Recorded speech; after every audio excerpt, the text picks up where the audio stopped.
My daughter decided about college. This was a great day. It's a beautiful campus. Is that better? It was Is that too orientation. loud? I'll turn up the screen for our ears. Couple seats left. Gentlemen.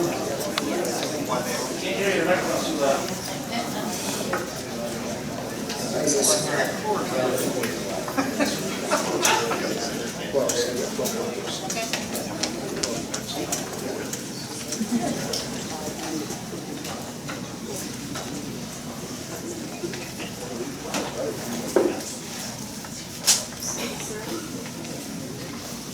Everybody's ready to go. Shall we just go ahead and start a minute early? We're good?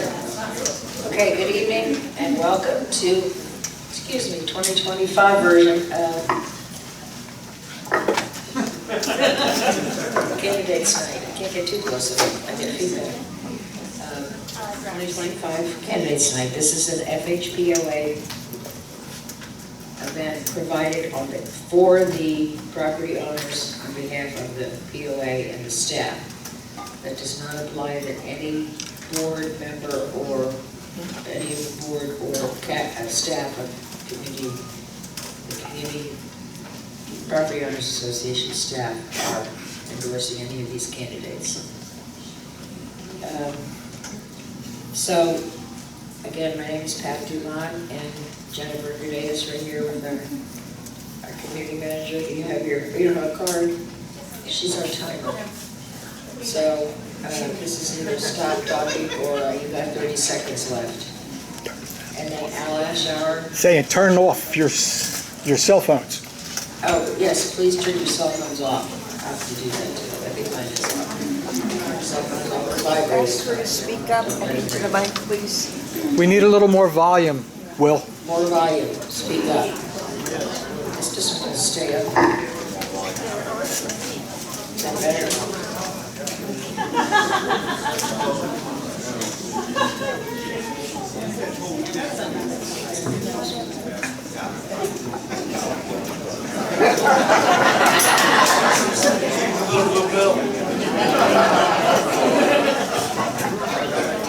It's fine if I lean over.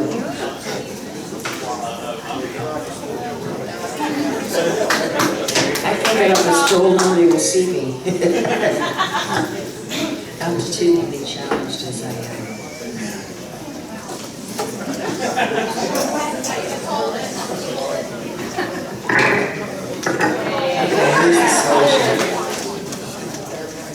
So anyway, standing up on the little platform in the back is Al Ashauer, and he is videotaping this whole evening, including all these little blunders we're doing here.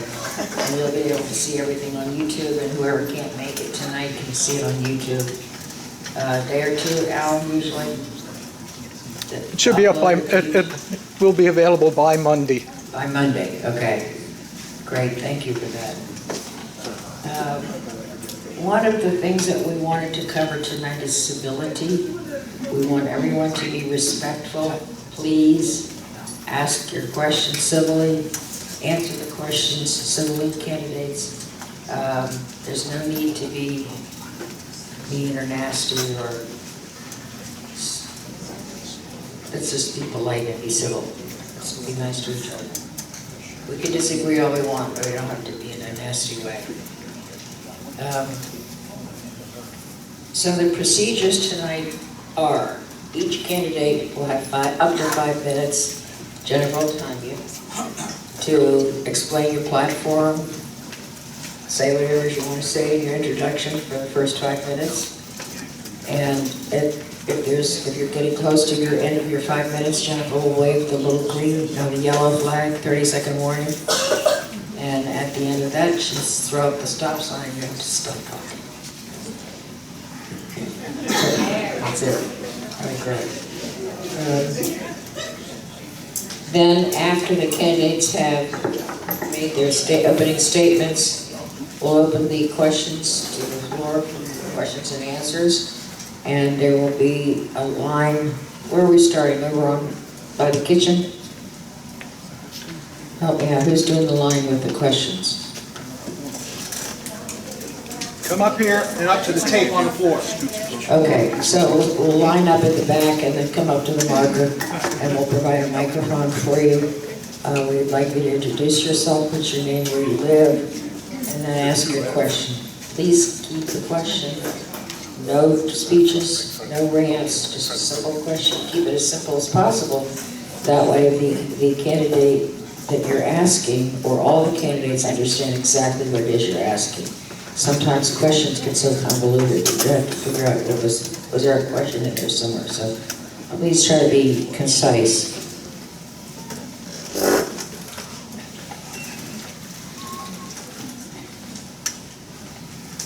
So you have 60 seconds to ask one question, and the candidates will have equally 60 seconds to answer. If you have a specific candidate you want to ask the question of, that's fine. But the remainder of them have if they choose, they may respond to that same question. 60 seconds, short. This way everybody gets all their questions asked.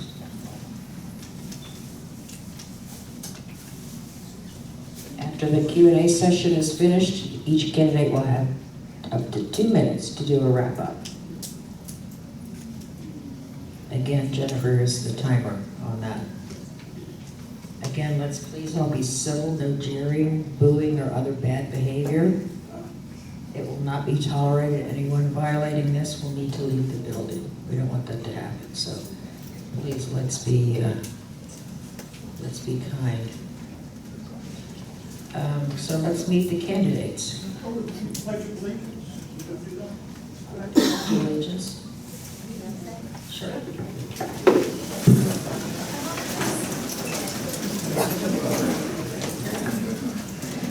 Pledge allegiance to the flag of the United States of America and to the republic for which it stands, one nation, under God, indivisible, with liberty and justice for all. Thanks for the reminder. We're doing the candidates in alphabetical order today. And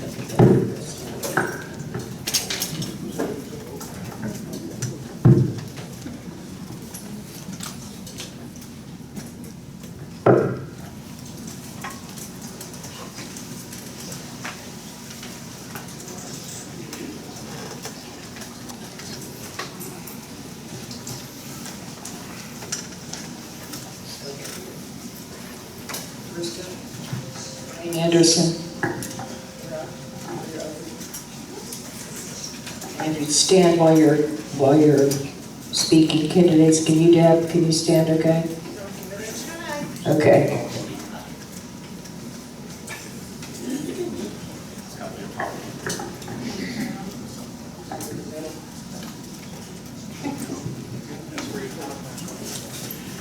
I was hoping they were going to go by the first name initial that I did that last. Welcome, friends and neighbors. I'm Wayne Anderson. Yes, I consider us all neighbors, no matter where we live in Fairfield Harbour. And I would hope that we could be friendly too. I decided to run for the board of directors, believing that my 33 years in the HOA, POA business, and also living in an HOA, POA community with Joni for another 30 years, given me the experience and expertise to be helpful in resolving some of the problems facing this community. You see, I understand that while our POA is a business and should be run with good business practices, it is a people business, unlike any other. This is where we, the owners, pay the POA to provide us with the services we want. It is managed by our elected board of directors, which should report to us, but hasn't. In the past 2.5 years, it seems that some directors and their appointees have made major decisions causing divisiveness in the community. These decisions slowly stripped our rights to shape the community's future. a house divided amongst itself will not stand. Yet, it didn't have to be that way. North Carolina Statute 47F, which we have to operate within, does not permit our board of directors from holding an election for any reason that it wants to. In fact, 2016, the board conducted a special meeting for the purchase of the 385 acres, and all 2,800 lot owners were asked to vote. The motion was approved with a 76% majority. But last year, instead of 2,800 lot owners voting on the $6.5 million clubhouse, only some directors and their appointees voted for it. Then they included a commitment of our annual dues to a 15-year obligation to pay for that clubhouse. I believe the divisiveness began when 7 directors approved selling part of that same 385 acres for patio housing. It was a surprise, and the opposition from the community caused the board to temporarily table that matter. Rest assured, if the opposing candidates are elected, that matter will come off of the table, be reactivated again without your vote. And don't you think if the board had allowed a vote last year on that clubhouse, the current situation we have here in Fairfield Harbour would be different? Their failure to act in the community's best interest began with the clubhouse approval and our 15-year commitment on the annual dues to repay it. And then it culminated in a lawsuit caused by their decision that took away our ability to recall the director. And then they sent us an assessment of $50 to pay for their defense. All this needs to change. The divisiveness must end. We can do better. I've done it. We will treat you, when Lee and I are elected, we will treat you at our open meetings with respect. We will keep everything transparent. We will provide information on a regular and timely basis. The idea of keeping the community involved will be a mainstay throughout our term on the board. Thank you for coming.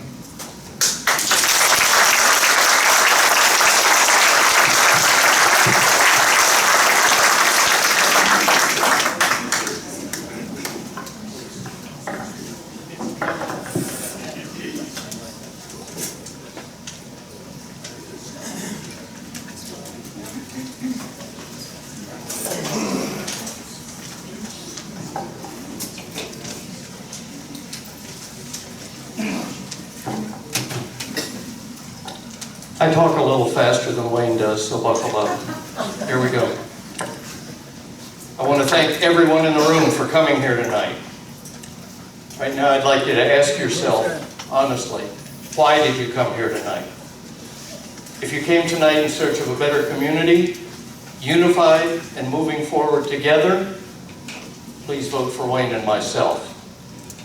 If you came here for a circus, we might have that too. Things have been published that misrepresent us on a lot of issues. Many are Facebook posts, quoting anonymous sources or blatant speculation. And without honest information, the rumor mill prospers, speculation prevails, and Facebook wins. Unity can beat Facebook.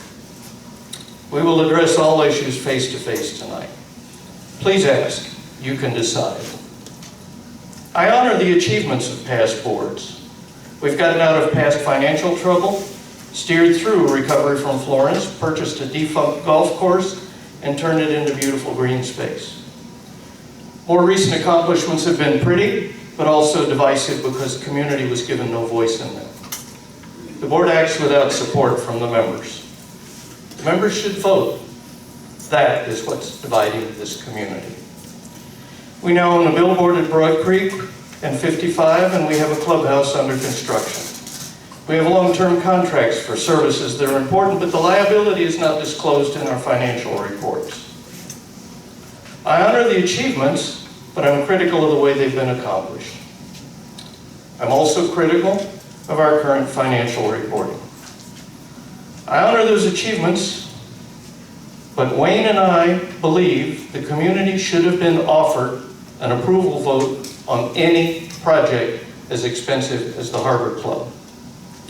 We believe that any borrowing should have been approved by a majority vote of the members. We believe that the community should have been offered a vote before purchase of the billboard site. We see that recent boards have operated in secrecy without knowledge of the members. It's easy to hide in executive session. It's easy to hide behind, quote, the bylaws don't require it, unquote. The bylaws don't prevent it either. We need more open meetings, less secret executive sessions. The right thing to do is to believe in the members. Our members deserve a vote. Any issue can be presented to the members for a vote. We pledge truly open meetings and minimal use of executive session. The current board is paying Troon to manage our two flagship assets, our golf course and our restaurant. Both are losing money. When they fail to make a profit, you as members pay the deficit. That needs to be fixed, but it does not need to be fixed by closing either the golf course or the restaurant. Repairs and major maintenance have been neglected. We're concerned that our obligation to pay a big first mortgage on Harbor Club and other long-term commitments will push the money aside or could consume the money that's needed for those long-term maintenance issues. Wayne and I bring 40 years, that's 30 for him, 10 for me, I'm a rookie, of combined experience on other boards. We've seen problems solved. We know how to communicate with our members, and we know it's not by just sending messages to our members. We believe our members are both our customers and our shareholders. We plan to honor both of those relationships. It'll take some time to repair the damage that's been done. We're going to be asking for your participation along the way as we move forward. Please step up when we need you.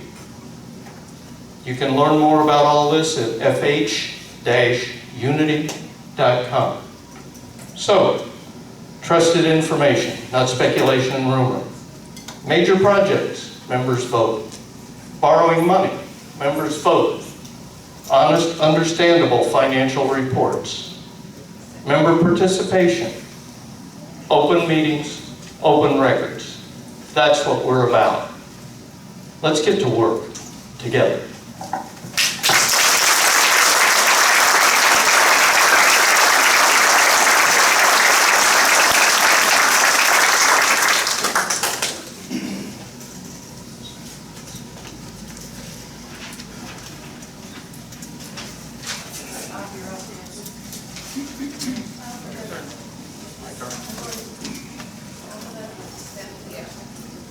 Alphabetically, Steph. Debbie and Jerry is what she's down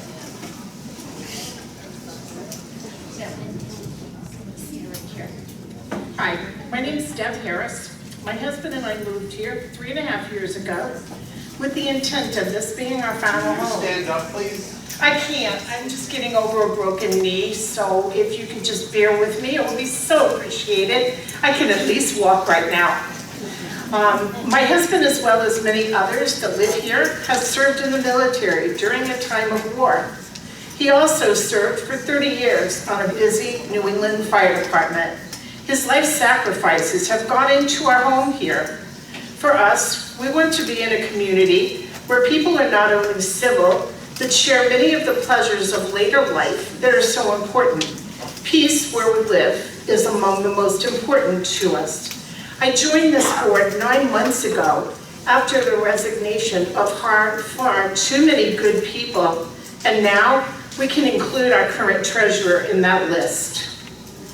Serving on this board is difficult. I believe we all do what we feel is in the best interest of the community at large. It's a diverse community, not only in age and income, but also lifestyles. I truly believe each member of this board, past and present, have joined the board with the intent of doing the best they can to serve the community. Looking in the rearview mirror, we can all find fault. This is going to do nothing to move the community forward. I was brought up to believe that if I wanted something, I needed to be prepared to put myself out there. So here I am doing just that. I've actually enjoyed the work that I have had the opportunity to do while on this board. I've dug through mounds of insurance documents and reviewed coverages in place. I've met with our insurance agent to make sure we were covered with as few gaps as possible. In this litigious society we now live in, this is all important. After obtaining quotes for the builder's risk insurance for the new Harbor Club and feeling the pricing was too high, I was able to work with the builder's insurance and save the community a little over $30,000. I feel it's important that the board members be as involved as possible in the community so that we can better understand the challenges. There will be a lot of work needed to properly insure the Harbor Club when the construction is complete. We will also need to establish an operations plan, which is going to entail vetting caterers and determine how will the building best serve the community. Will we put in a library? Will we set up a game room with a TV and a pool table? We have many options we can pursue. And what are we going to do with the old community center? Do what we want to keep it for overflow, or do we want to look at making a gym out of it? I also understand there have been a number of inquiries to lease the current POA office building, which will make that a revenue-generating asset. What would it be like in the current activities building to maybe have a massage therapist, maybe a nail salon, even maybe a room for crafters to lease and sell their crafts? We're not a golfing, boating, tennis, pickleball, bicycling, or golf cart community. We're all of those, and to some of us, it's just where we want to be. Until the residents of this community begin to respect the different factions that live here, I don't see it becoming a peaceful place to live for any of us. How can we, as a community, better come together and make this beautiful area we live in, where everyone is loving their life here? It seems to me it's time to start trying. What can we do to help make the community better and help heal the division? The board can't fix this. This is going to take everyone's positive attitude and a true willingness to work together to make Fairfield Harbour the very best it can be.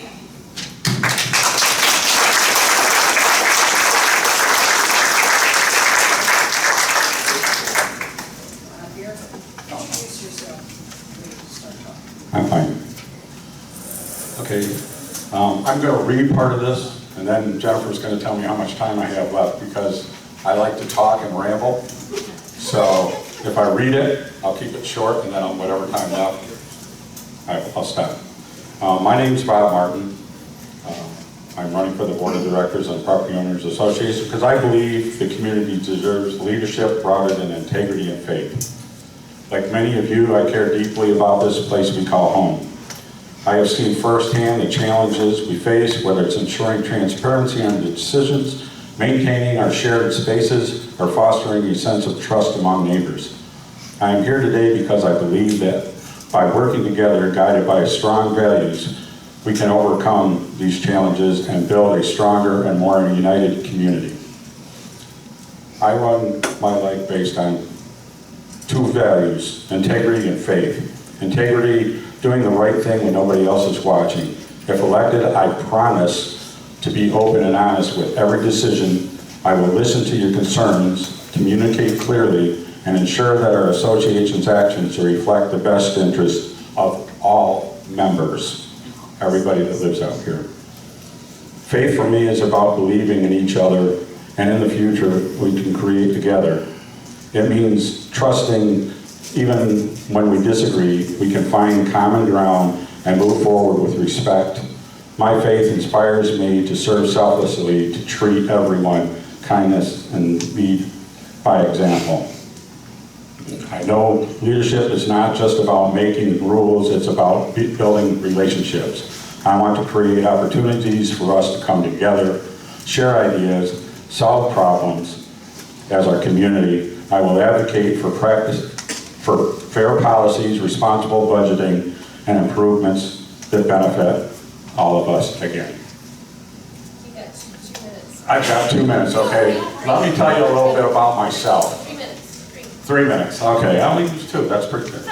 A little bit about myself. My background, I grew up in a family-owned business. I basically started in the corporate world at about 8 years old. Got tired of the family business. We own 13 service stations, have our own oil company.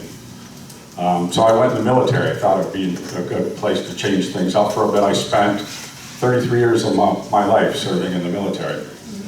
Served in military intelligence, served as a combat medic, served as an operations manager in civil engineering, served as a logistics specialist. I have all my pedigrees and documents if anybody wants to see them. That's irrelevant. When I got out of the military, I became a mayor. I was a mayor of a small village for about 4 years, if I remember correctly. A few other things in between. The key point that I want to make is I served on your board of directors out here. I was doing this in 2019. I got on the board in 20, and I resigned from the board in 2021. One of the reasons that I resigned from the board, the biggest reason I resigned from the board, and that the board takes a lot out of people. One of the things that I lost at that time was my faith. And the reason I lost my faith in myself, being able to do the job that we need to do as board members, is my wife was diagnosed with stage 4 metastatic cancer. Okay, she's terminal. So at that time I figured I better spend as much time as I can with my wife. That was 4 years ago. Colleen, are you here somewhere? This is my wife in the back.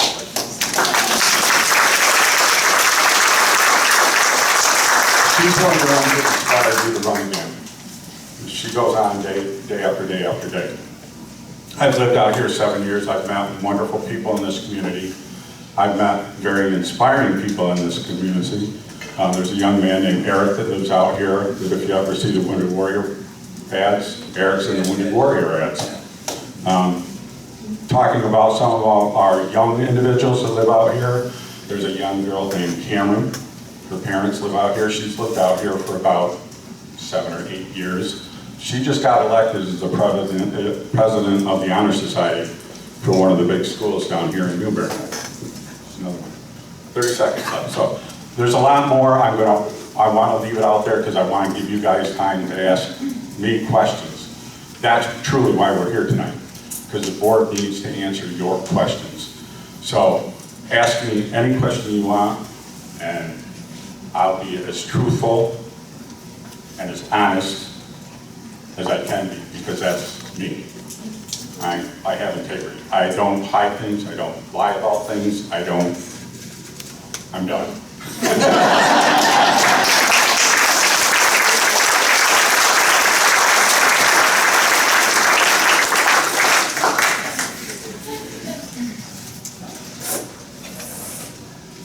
Hi, good evening. My name is Neil Watts.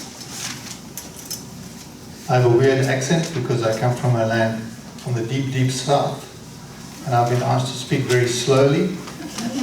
So it's not because I have mental problems that I speak slowly, it's to help you understand what I'm saying. What I'm going to do is I'm briefly going to tell you a little bit about myself. I'm going to talk a little bit about the situation we find ourselves in, and then I'm going to dive into some things that I'd like to do and see in the community. I'm a solution-driven person. I've spent 30 years in the Navy, and so I like to use the Navy planning processes to solve problems and to work out the best courses of action. I know the veterans sitting here will know what I'm talking about when I use an appreciation to determine the best course of action, and then I'll work out what we need to do to achieve that. Okay, so I've told you I've been in the Navy for over 30 years, of which nearly 20 was at sea. I've sailed in every ocean that there is on this globe. So I have a lot of experience working with men, making decisions that men's lives depend upon. I've been in incredible storms. I've watched my life pass in front of me, and I stand steadfastly in my faith. So after the Navy, I moved to New York, where I was appointed at the United Nations to monitor North Korea. That was my job for 5 years. I'm retired from the Navy, but I still work because I'm involved in national security areas, things such as maritime security, non-proliferation of weapons, and sanctions, especially North Korea and Iran. Okay, so we moved here to live life, liberty, and the pursuit of happiness, because we really believe in that. The American dream.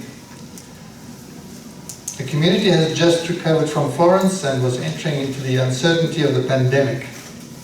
We were not able to meet the residents of our street. However, they made a plan. We each had a picnic at the end of our driveway, and we shouted to each other across the street, and that's how we got to know each other in the depths of COVID. So we were strangers, very far from home, no support base. But you know what, the community became our family, and we've become very close to the people in this community. And I know many of you are in the same situation. You came from near and far, and you made new friends here, and you made a new family here. And that's one of the reasons why I decided to run.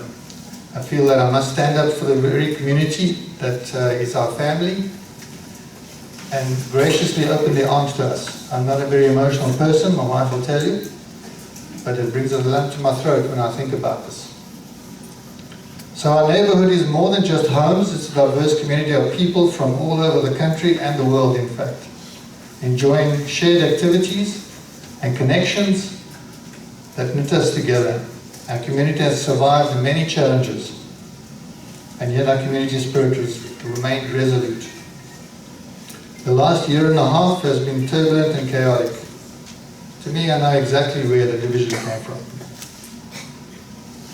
This period has seen the harbour divided into two factions, the angry people and the non-angry people. There is this constant online bullying to the point where many do not want to post anything for fear of waves of attacks and abuse. Even the POA staff has been bullied and intimidated by angry residents to the point that they fear for their safety. We have actually had 4 employees quit because of harassment by some residents.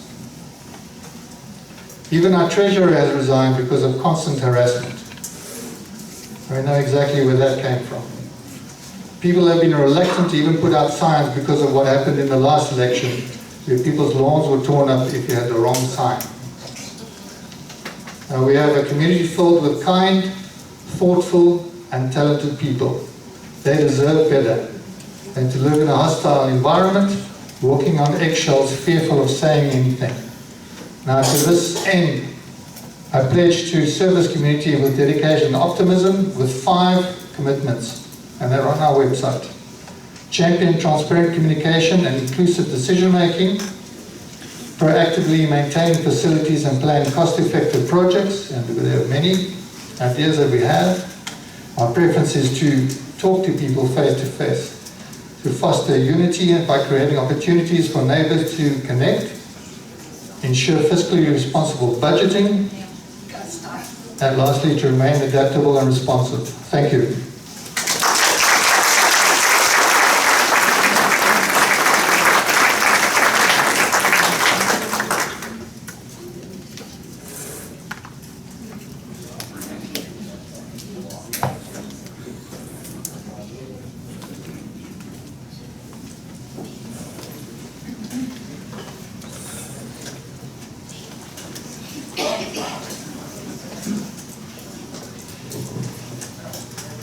There we go.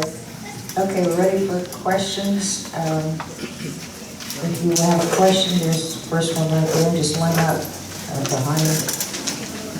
Give everybody a little bit of space up there, not too crowded, please.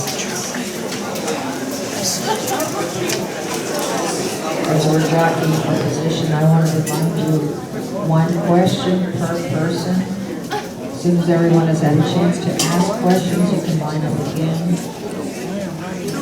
1 minute max per question, and candidates, please try to limit your answers to 1 minute. Please don't lean against the, Oh, sorry. yeah, it shakes the camera. Good evening. My name is Van Williams, and I live at 1723 Cara Drive. My question is for Debbie. Okay, my question is for Debbie. Okay? Debbie, during the 2024 Meet the Candidates Night, you displayed a character to the audience and the candidates. You also demonstrated your demeanor, personality, and attitude through hateful and targeted online postings.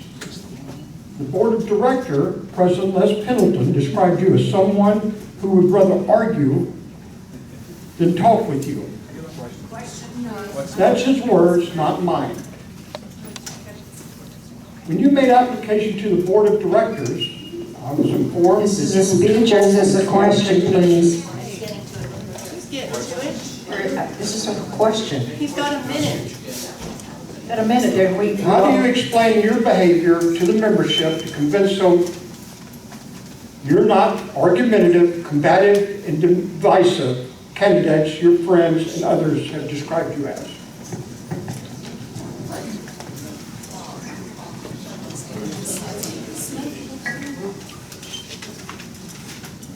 I'm really not very argumentative. If most people know me, they know I do everything I can to keep from laughing when somebody comes at me with something that I find actually kind of aggressive. So for me to come across as aggressive, I really have to work on it. Sorry if that's not the answer you're looking for, it's just the truth.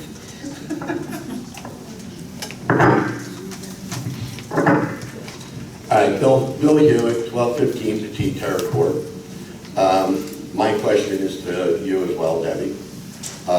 You've touted your experience as a insurance agent, okay?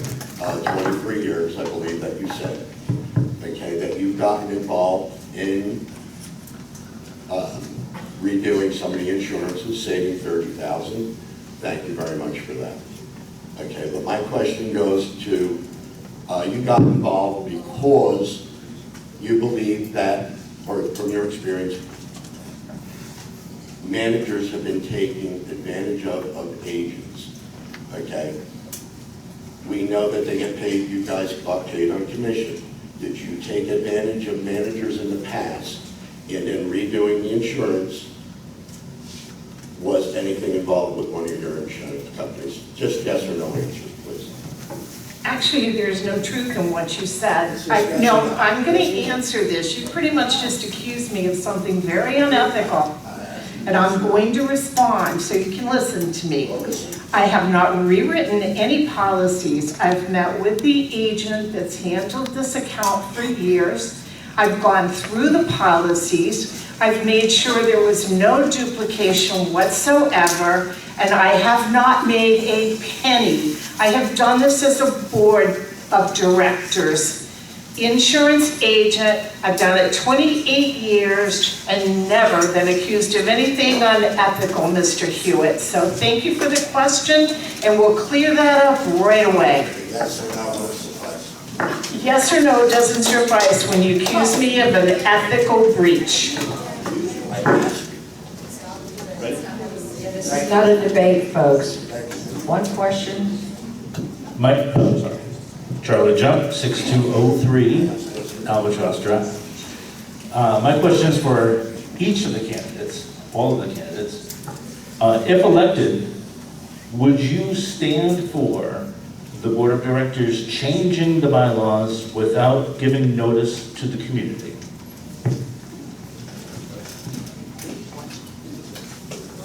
Who'd like to go first? I'll go ahead and go first. Just kind of a blanket answer to that. There's a process to changing bylaws. I'm not exactly sure the exact process for doing it.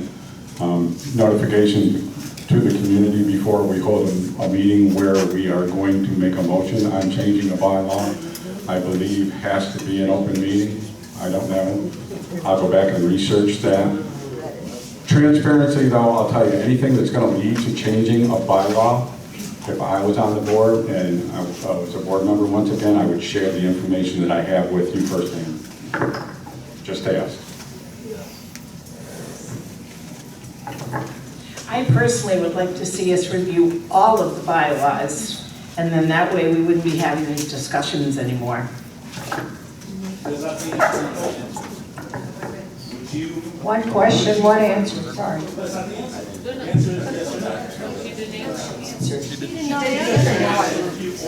answered her own question. Is she going to allow the public? We're not in a debate situation, folks. Is she going to stand for the board making decisions without notifying the? You're asking me. I'm not on this. You're telling me, that's not the answer to the question. I'm just following the procedures. That's all I'm trying to do, so it's fair to everybody. Yeah, honestly, I'm going to answer your question for you. It's about a vote. I don't know what the process requires a vote, doesn't require a vote. If the process requires a vote, there would be a vote.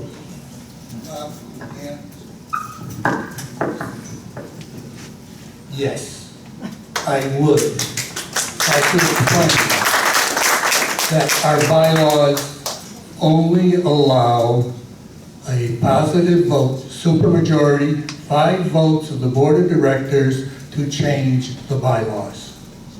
We, as unit owners, do not have that right. And so, yes, I would move immediately to establish a bylaws revision committee to work for all the bylaws, bring them up to date, but definitely to change the bylaw back to what it was, to the 50.1% on a recall vote. Not to be glib, but what he said. And a little bit further, every board meeting should be properly noticed. Period. End of discussion.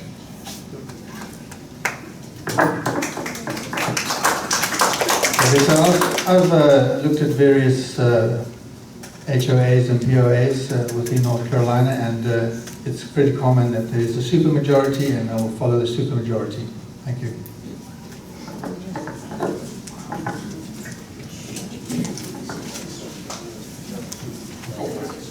My name is Dave Phipps. Good evening. I live on Cutlass Court. I have a question for each of the candidates. Here. I have a question for each of the candidates. It's a yes or no question. Please answer yes or no. Would you agree with the following statement? As we elect directors, it's not about their resumes, work histories, titles, or slogans. It's whether their behavior demonstrates humanity, patience, the ability to listen, and the willingness to build consensus and search for common ground. Yes. My answer is yes. I think that that's a hard answer to yes or no, but I'll say yeah. That's a hard answer, yes or no. Yes, I like face-to-face interactions, as you say, and I like consensus. Yes. Yes, one goes hand in hand with the other. Cheryl Hurd, 5416 Trade Winds. My question is for Deb. Deb, can you explain how the land for the sign on Route 55 was paid for? Oh, Hadley, can we have the microphones? Yeah, there seems to be some misinformation out here that the land was bought for $111,000. In fact, the board traded it for a waterfront lot, even Stephen. It was just a paper transfer period. The sign was approximately $38,000, but there was no money transfer for the land.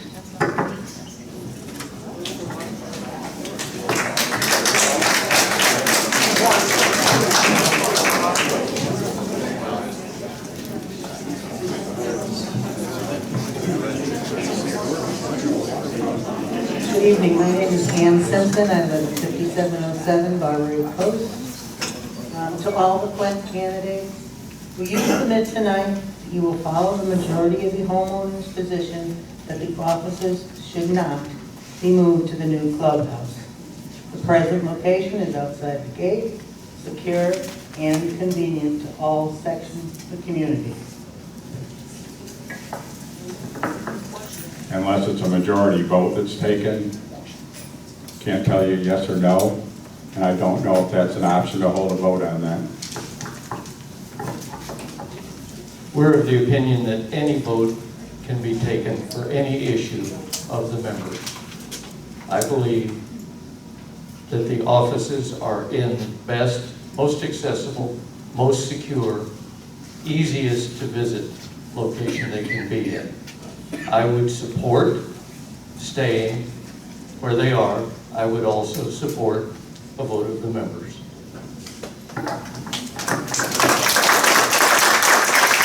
Absolutely, my opinion is that the offices were properly located when they were first established there. When we came down, we had no idea where we were going, and the sign in the office was easily located. They're secure, I've been there, they're clean, they're spacious. There's no need to move them. I think they're properly located.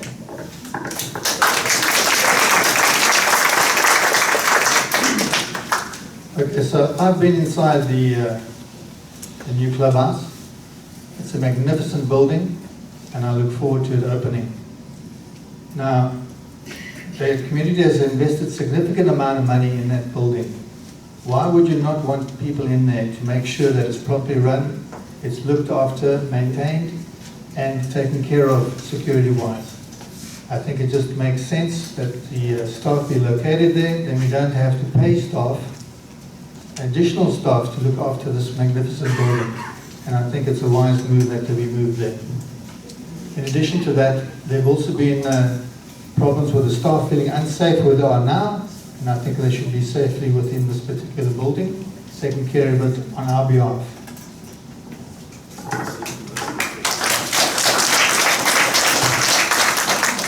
I'm going to address this from two ways. From an insurance standpoint, and I'm going to make this clear, I've written homeowners insurance for strictly HOAs, POAs, condominiums, and apartment complexes for 28 years. So I'm pretty well versed in how vacant building insurance works. There's no difference in premium, but if that office is not maintained with live bodies in there, then we will have coverages removed, one of which will be sprinkler leakage. There's going to be sprinklers in that building, and without someone in there overseeing it, you could well be in trouble with water damage. My second is the POA offices. There's a waiting list of people looking to rent them, so that could actually be a revenue generating asset.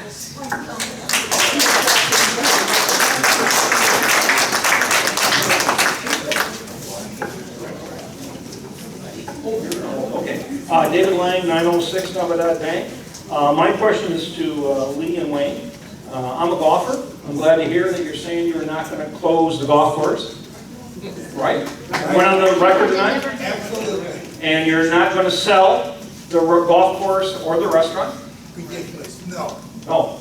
And you would sign a document saying that you would resign from the board if you ever voted to sell or close the restaurant and golf course. Actions are stronger than words. That's all I'm asking. Okay. My word is my bond, is my honor. And I do not foresee a situation where that would be necessary. Then why not sign it? I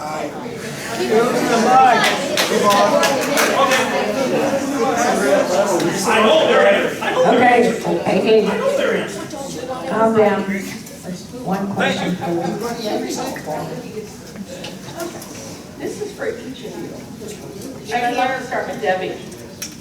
In your view, does there come a point at which the community at large should have approval authority for large financial expenditures or the sale of community property? Actually, thank you for that question, because this is something Neil and I both agree upon. As our budget gets larger, 15% becomes a much bigger number. We both feel that there should be a limit as to how much money the board would be able to expend on their own without going to the community. Right now, we would probably throw out about $1 million max with a project. What was your other question? That's a little sneaky. Okay. For the sale of community property. Depends on what you're talking about for community property. If you're talking one lot to put up for sale, then no, I don't think that needs to go. But if you're talking about the 55 acres, I think that's something that we've all pretty much decided needs to be a community issue. And I don't think any of us are looking to do anything with that property, to be perfectly honest with you. Sign a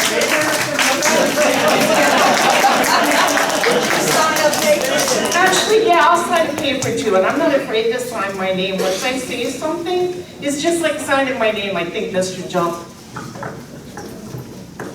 Okay, I'm going to step in here. I'm going to be the moderator for the two teams that are running up here. No, that's what this is all becoming, and this is why the board has a hard time helping the community get community pulled together, because of the divisiveness, because of this. So I'm going to moderate, because that's what I'm going to, if I do end up getting on the board, I will have to moderate between the board members once they're on there. I'm sorry, that's not your role. You're up there to answer questions, please. We can make You're a a candidate. Moderator. I'd like to hear from Neil, from his own mouth, not from Debbie's, if he thinks the community at large should have approval authority. Microphone, please.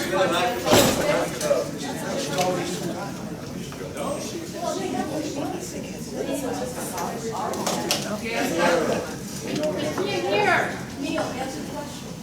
No one is obligated to answer any questions. If they don't choose to answer it, then they're not going to. No snide remarks are also not welcome. Ask the question again, please, so I get it completely straight. With the mic. Can you give her the mic? We can't hear Give her the mic. I couldn't hear her. In your view, does there come a point at which...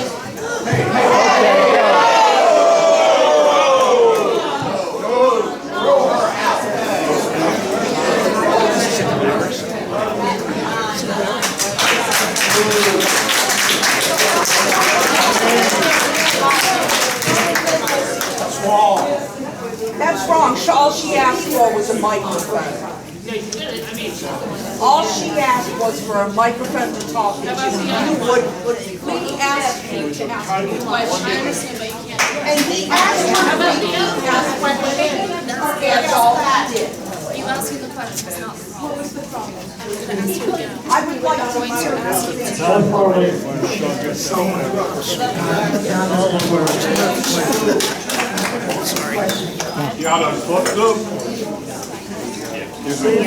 The question as I understand it, may I go ahead and answer? Hey, we want to hear the answer.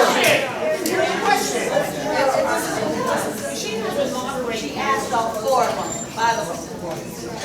Quiet, please. One person at a time. If any of the candidates would like to respond, they may do so. 1 minute, please. Thank you. The question as I understand it is there a limit at which the community should be allowed to vote on a major expenditure? In my opinion, yes, there is. The current bylaws are worded very badly because it has to be an unbudgeted expenditure that surprises the board. Your current situation is your board can budget $1 million for future expansion, line item in the budget. They can pass that without a vote of the members. Then if they get surprised and want to spend more, you have to come back. But you don't get a vote on the budget. The current limit is probably workable if we treat it as a total expense. Our commonly held green space should not be sold, rented, leased, or otherwise encumbered, period.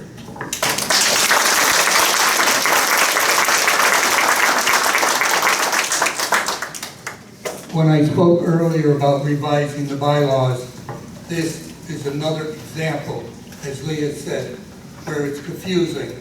It could be this, it could be that. It's the way you want to interpret it. Yes, there should be a limit, but it's your vote. It should come to you for any of these major expenses. That is our platform.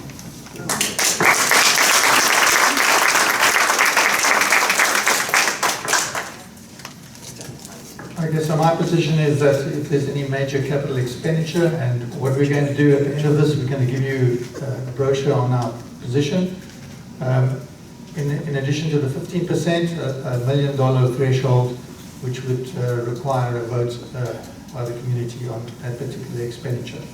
What we intend to do is put out a 5 to 10 year capital expenditure plan, which will be transparent to everybody, and which you will find that we'll work towards as goals, and you'll be able to see what expenditure is planned, and therefore you can examine that and decide which way you'd like to vote on that particular expenditure.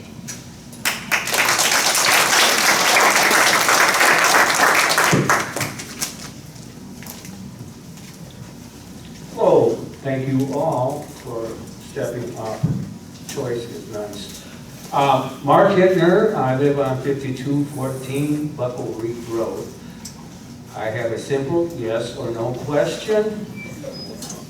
As if you're elected, or even if you're not, would you support a membership vote on any change to a bylaw?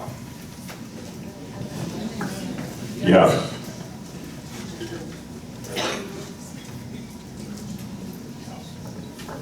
I'm going to be honest with this one. Our bylaws say right now. Yes or no, please? There is no yes or no, sir. Our bylaws say. Yes, there is. Okay, then I'm. Yes or no question. All right, let's calm down. There's no debate, please. Thank you. Our bylaws right now say that bylaws can only be changed by the board of directors. To answer a question like that, I personally would want legal advice. This is the way answers. I am not a lawyer, but if we do have the budget revision committee, we will go through all the bylaws. Excuse me, that's his thing. He wants a finance committee. The bylaws committee, we will go right through them and change them. And then, yes, not only will it include a vote on the change of bylaws by the owners, we will submit all those changes to you, the owners, to operate under those bylaws now. It'll be the first time that the board has given up that much authority back to you, the owners.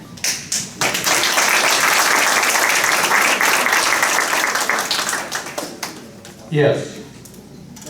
Our bylaws currently can be revised by a vote of the board. I would challenge the board, whether I'm elected or not, to revise the bylaws so that future changes can be approved by a vote of the membership.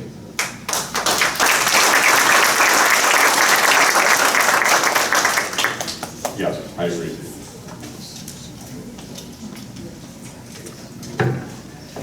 My name is Scott Malcolm, and I've lived here about a year now. When I moved in, or when we moved in, we met our neighbors almost immediately, and we've had really good luck and good neighbors. I've met in this year people on both sides of the aisle, and to a man, I have found wonderful people. But obviously, there's a rift. Now, Chris, in your opening statements, you talked about harmonious community. I've had the opportunity to read some beacons from years ago, and what that showed, those beacons, was a thriving, harmonious community. But you said in your statement that the board can't do that. So my question is to each one of you. Do you actually believe that the board cannot or can affect a harmonious community? Good question.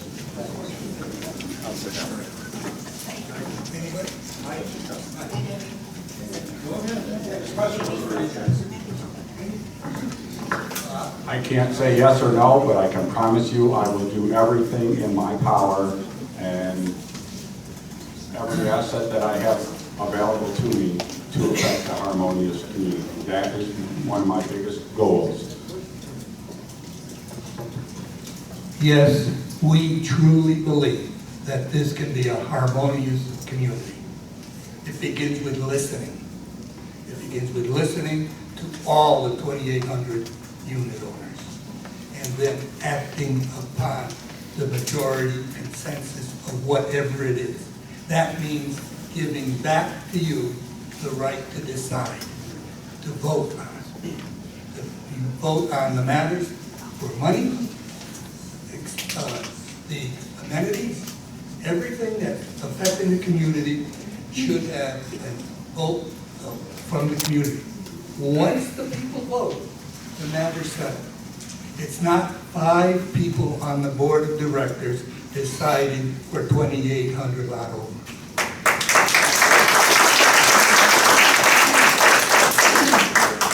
The board not only can affect the unity and thriving nature of the community, the board is responsible for it. It starts with clear, open, full communication of our finances, of the details of transactions, and it ends with full membership participation, not only in votes, but in the actions and the committees to build this community.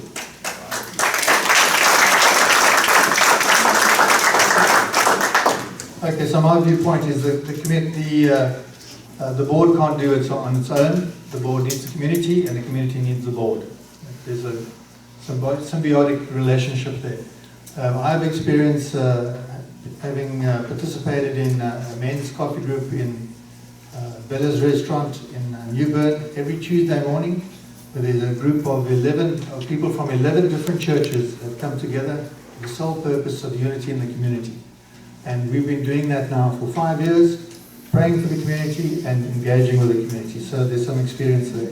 So to foster this unity, I'd like to mention a few things. Schedule community-wide regular events that encourage participation, starting with our 4th of July parade. I'd like it to be the best ever. Organize volunteer events for planting and beautification days. Focus more on veterans and first responders, especially for the Marines' 250th birthday. I'd like to enhance new residents' welcome program to include a presentation about the community, a golf cart tour, etc. So we have plans. Thank you. This board, 8 months ago, put together a committee called an advisory committee. It's made up of volunteers in the community. They've picked their own members. They meet twice a month. They're meeting with community members to come in, talk to them, tell them what they think the board needs to be looking at. They come back to us with reports, and we are doing our best to address these issues. We did the same thing with the restaurant. We set up a restaurant advisory committee. Bob Rudy is on that with me. We're working with Jennifer, and we're doing the best that we can to try to come up with a reasonable operation plan for the restaurant where more people will be happy with it and enjoy their time.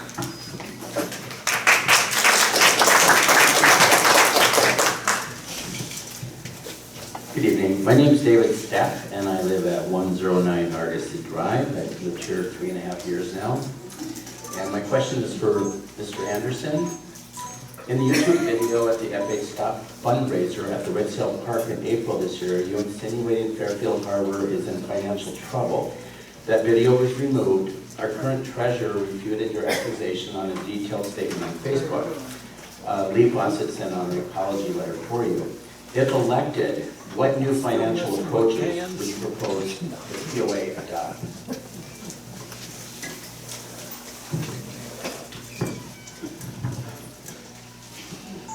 Lee sent out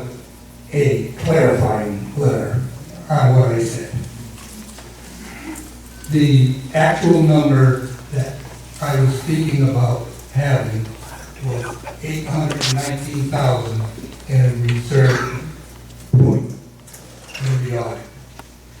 Also going through the convoluted financial reports that I had, there was a zero balance on the cash at the end of the year. And that motion that I said was from the treasurer. I had the two combined, which I should have. But I did, in my mind, I was saying that we had money back there, and at the end of 2024 fiscal year, we didn't have it. Ma'am? Wayne might have misspoken. He might have gotten confused. I put out a letter that said he might have misspoken. Then I stopped playing gotcha on Facebook. This is counterproductive. When the new reports came out, I challenged Kevin, our treasurer, to publish the new reports and prove us wrong, and I promised to apologize. I've read the new reports. I don't have a reason to apologize yet. I'm sorry. What would I suggest? I would suggest we start with a real audit.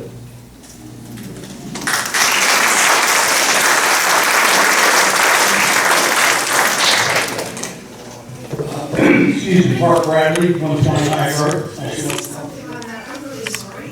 We just had an audit, literally within a matter of months ago, just had a full audit done, sir. I sat right through that audit meeting at the finance meeting, yes, sir, I absolutely did. I've been This in isn't a business- debate. Yeah, right? but I absolutely did, and I read the audit, thank you. Mark Bradley, 129 Argosy. Some of you already more or less given us your commitment to the open space in this community. This is to each and every one of you.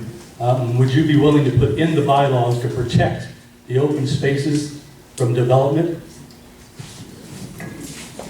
Absolutely.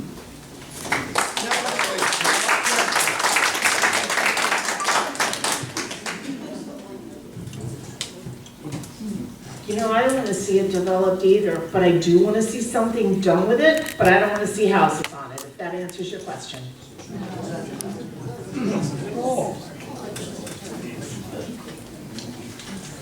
So I'm not pro selling any land that we own, except the vacant lots. I'm not pro building any houses on the vacant area either, but however, that area may be needed for things such as perhaps we want to build a sports center, a dog park, a frisbee golf game. So, small things that benefit the community. We must use the space productively so that the community benefits from it, maybe some outdoor sports equipment. So we need to use that area productively and for the convenience of the community. And we need to do things such as beautification of that particular area as well. I'd like to see that as well, as I mentioned in our plan. As long as we can vote on it. That's why we have survey monkey.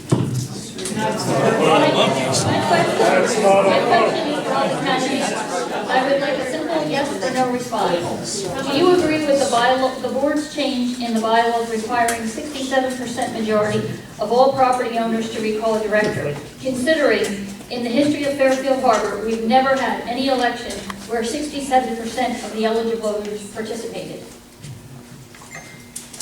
Yes, I'd support that provision completely, to remove that 67%. I understood you to ask, would we support changing it? So yes, I would support changing it. When you had your last recall, which was probably the most contentious election we've had, you had about 1,200 people voting. 53.2 people voted in favor of recall.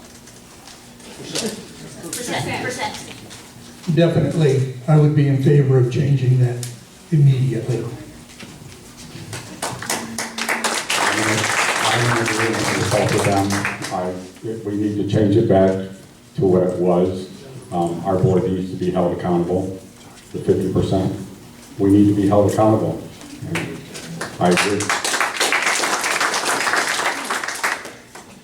So to leave it at 50 plus 1 is encouraging turbulence and instability within the board.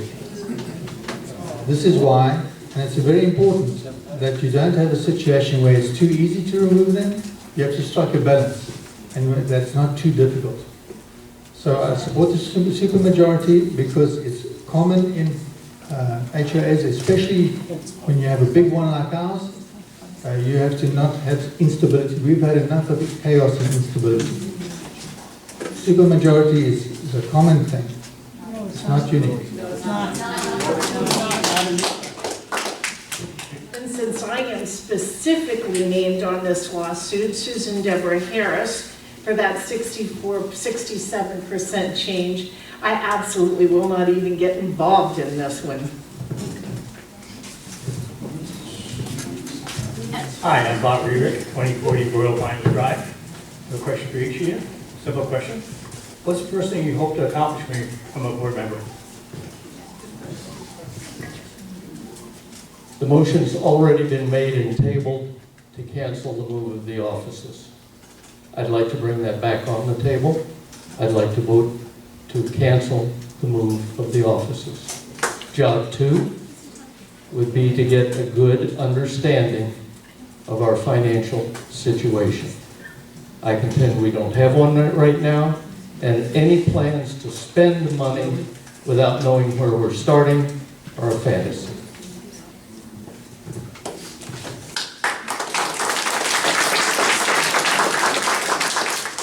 I would move to take off the table, bring it onto the table, the motion to sell 25 acres of the open space for housing development, the patio homes. I would bring that up and vote it down and get rid of it completely so we would never sell any of the property on the open space, especially for housing like that.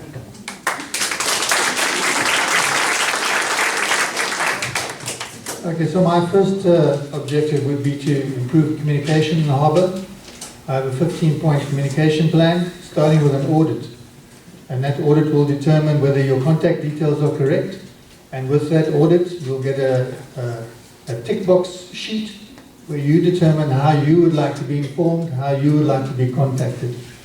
And then there will be various forums introduced in order for the community to connect more and to be improve the communication between the board and the community, and to increase communication within the community as a whole, so that you are far better informed, and so that you know exactly what's going on. I've seen and met many people who don't read the weekend, don't read the emails, so we have to find a way. If you have to find a carrier pigeon or a letter, or send somebody to go see you and discuss what's going on, that will be your preference. But I will make a determined effort to improve communication.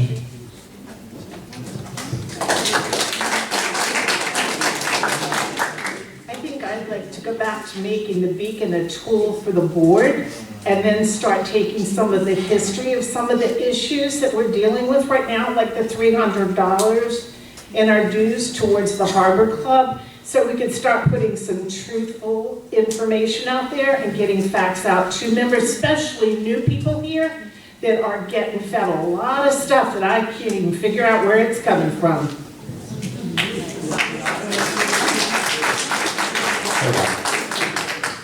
My first priority, if I get elected back on the board, is to number one, bring cohesiveness to the board, so the board can work together rather than oppositional standings within the board, so we can communicate better with our community and function better, supporting our community and doing what needs to be done for our community.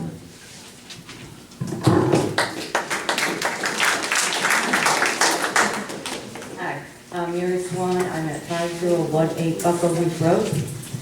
And this question actually is for Wayne. You're supported by Dan Ritter and the F-Stoppers, I know that. And they're suing our community. So my question to you is, if you're elected, will you be supporting the board, the POA board, in the lawsuit, or Dan Ritter and the F-Stoppers? Yes, We are, both Lee and I are supported by FA stock. We are also supported by a very esteemed group of former presidents and directors. And we're supported also by the Hands Across the Harbor organization. And others, facts, supports us also.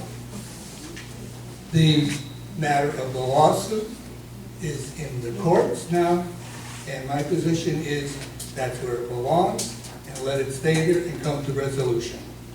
But thank you for asking that question.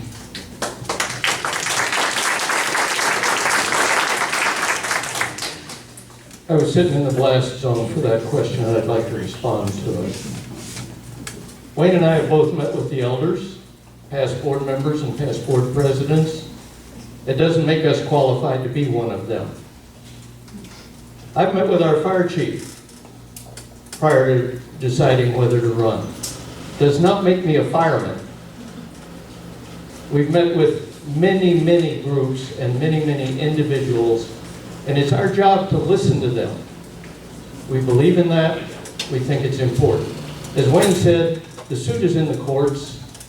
It's probably going to be resolved by the time we get into office. If not, then we need to review with council and map a plan to go from there.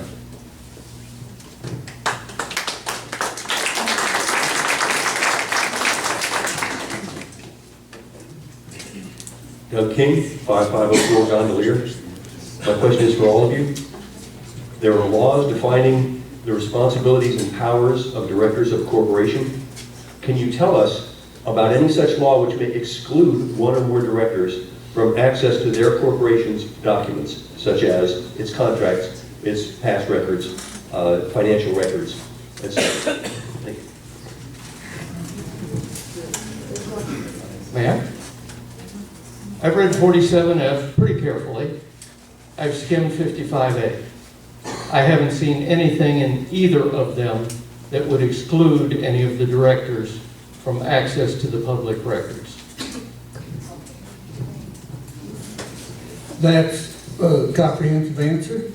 I too have read 47F several times, the parts that affect us. Reading 55A is really a challenge, but I didn't see anything in there that relates to your question.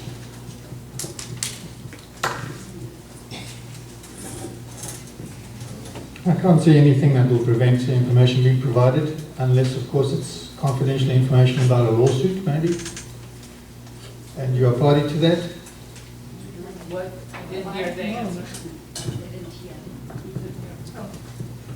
I said I can't see any situations where they will not have access to that kind of information. If they are a board member, then they could have access to board records, of course. Unless, of course, they are part of a lawsuit. And there may be issues. There may be issues pertaining to the lawsuit that they don't have access to. I don't know. I'm not part of the lawsuit. I haven't been part of the last board, but ordinarily you shouldn't have problems accessing information. I too have read 47 and 55. It's not entirely against you getting access to information. We're grandfathered in. We don't, all of 47F and 55A do not apply to us, and I cannot understand what does, what doesn't. It actually takes a legal mind to figure that out. But as far as documents, I've been on the board 9 months. I've not yet asked for one thing that I haven't been given access to. I'm not on the legal ad hoc, however. That is consisting of 2 members per the request of the attorney, and that is not abnormal for a board like this to have an ad hoc and not have everybody involved.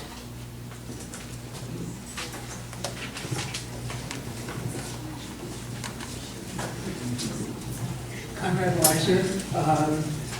I would just like to say that I hear a lot of dissension in this room.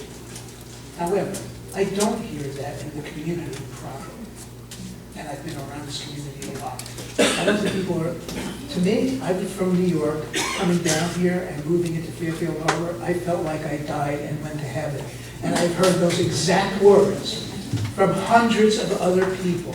And I just wanted to say that. Also, I just wanted to give you, we've gotten this letter around And I just wanted to get from Lee, from Les, everybody's gotten one. I wanted to give you an opportunity to dispute anything that was in there that was incorrect. The whole thing. And there's some good stuff.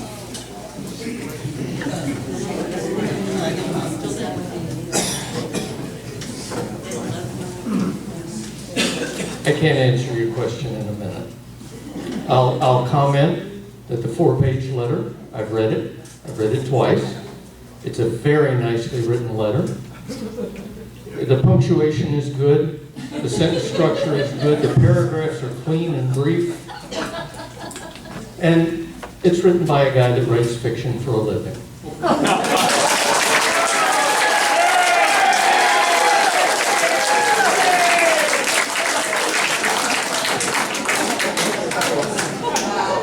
I have to admit, I knew that was coming. 4 pages from the current president to all of the residents, attacking some candidates, supporting others, in my humble opinion, was inappropriate.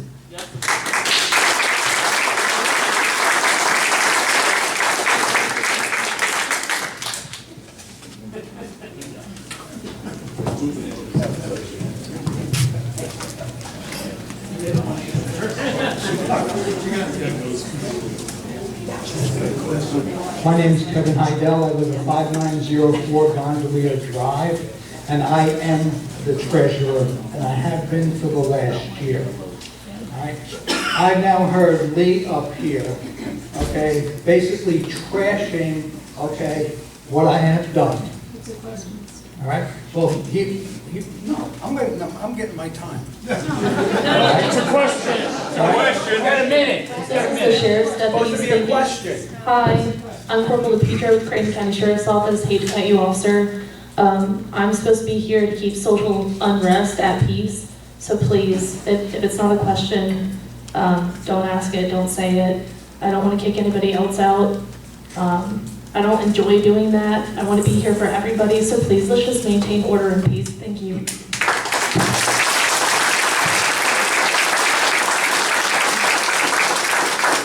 Thank you, Deputy J.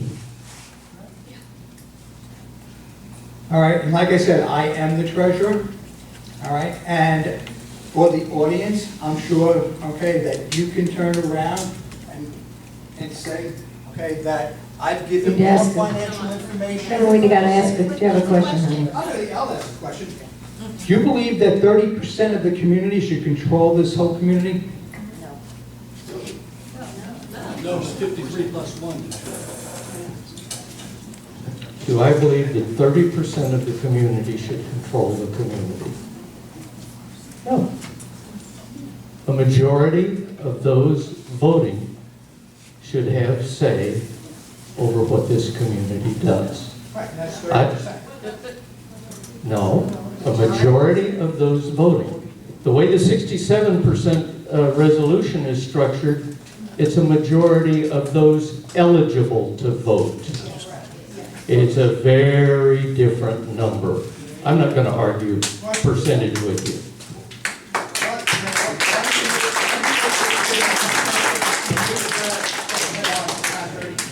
Okay.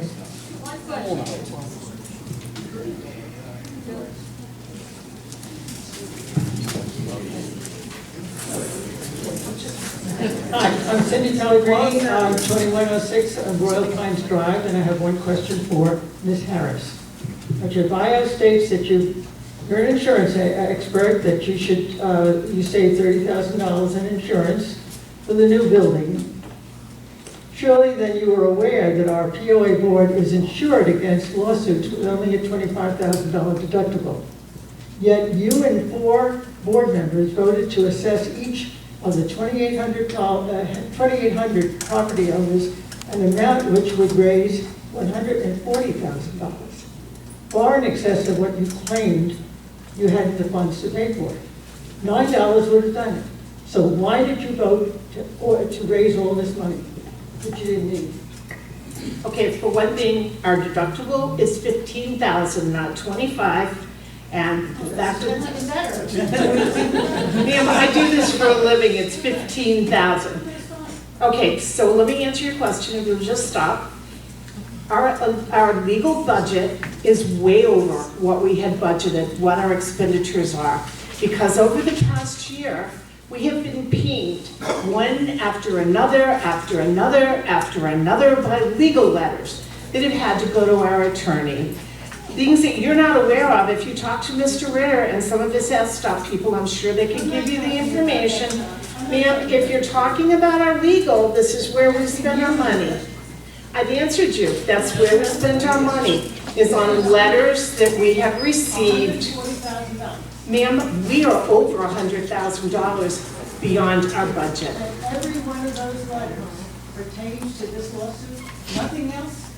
We have legal bills that we've gotten hit with because of FH Stop. Ma'am? Okay, no debates here. There's one question, one answer. Thank you. I'm sorry, it's not the answer you want, it's the truth though.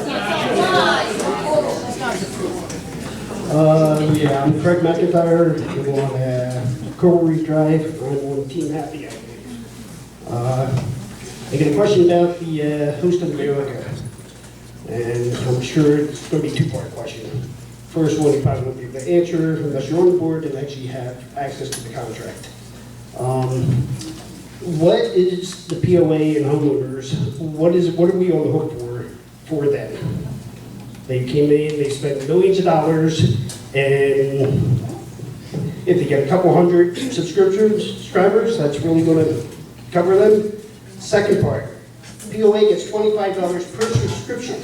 Is that ethical? And would you stop that if you become a board member? I'm the only one on the board, so I'm going to answer the question. Number one, this is not costing anybody here a penny. Hosted America came in and did it on their own with their hopes that people would sign up and we will be their customer.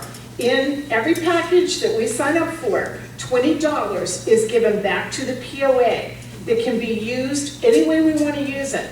So we can use it to keep the dues down. I have Hosted America. I'm one of the trial people. It's working great, but I wouldn't advise everybody get it if it's not something you want, but it actually is good for the community. I'm not on the board, but I'm in agreement with you. I don't know what the contract says, and if I was on the board, I would probably try to get more information out about what we are on the hook for, what we might be on the hook for as one of your neighbors and a homeowner out here. That's what I would be looking for, and that's what I would probably be advocating for with the board. Can I say something real quick? No. Don Moore is the one that brings it to you, the full contract. I would suggest you talk with Don Moore. Don's not here right now. Well, he's the one that did it. Don didn't make the contract. The answer to your question is no, I haven't had the opportunity to read the contract. I believe the board should take on the task of reviewing the contract themselves and put out to the community a clear, crisp summary of that contract. If there's only a very small part of that contract that's confidential, that piece should be redacted and the whole thing should go out.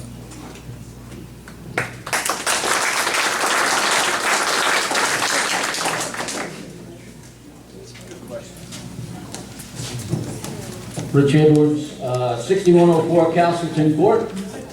I would like to get a pledge from each of the candidates here tonight, and it's basically about civility, okay? I was given an envelope, all right, that we got in the mail from FH Stop, and I'm going to show it to everybody, and everybody in the hall here, you can come up to me and take a good look at it, okay? The civility thing is this, okay? This stuff that goes on here, okay, and a lot of people think FH Stop was developed for the Fairfield Harbour Save the Open Property, okay? It's not the stoppers. That was nicknamed by a few and on this past letter. But I would like to show you.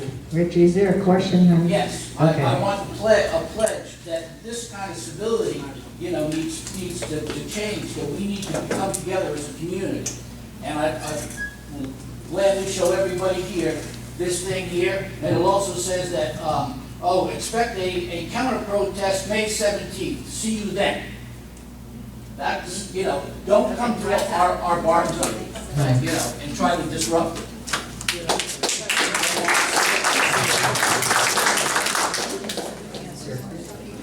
Richie, I haven't seen that document.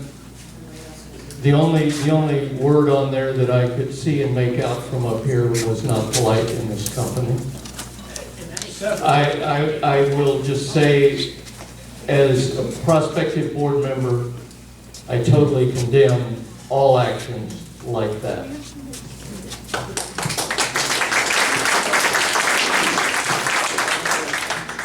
I'd like to ask a question, and it's not to any of the candidates. Is that allowed?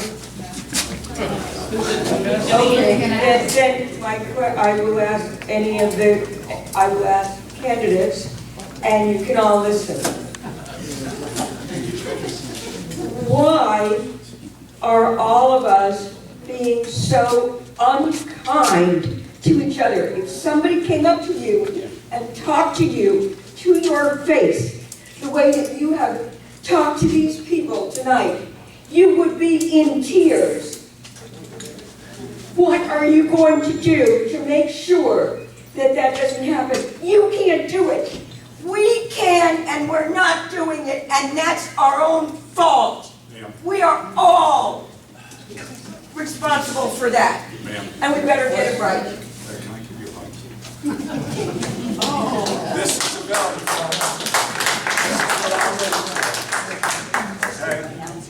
I want civility in our community. It should not be the way that this community is run. We're neighbors. Okay. And we are all responsible, and we need to take responsibility. Always seem to be welcome.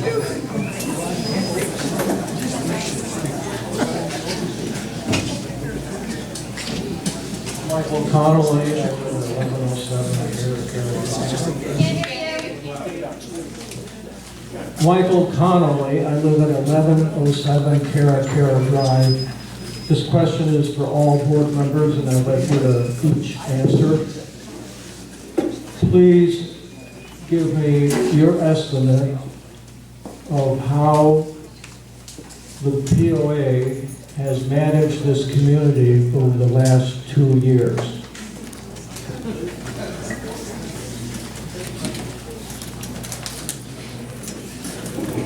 You meant board candidates, correct? You meant board candidates, not board members? Because you said board members. Okay. The answer to your question is it's hard. It's hard to answer your question because we have so little real information that's been officially published by the board. I would like to say I think they've done a pretty good job. I just can't tell.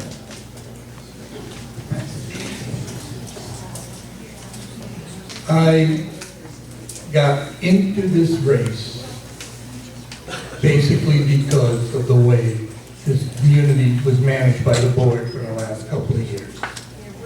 There wasn't the need for all of this unrest, this uncivility, actual hostility. One vote, way back when the two directors were removed and the pulse of the community was out there. The board put a call for a vote. $8,000, they were going to have it anyway, on the clubhouse. They did it then, all of this would have been put to bed, one way or the other.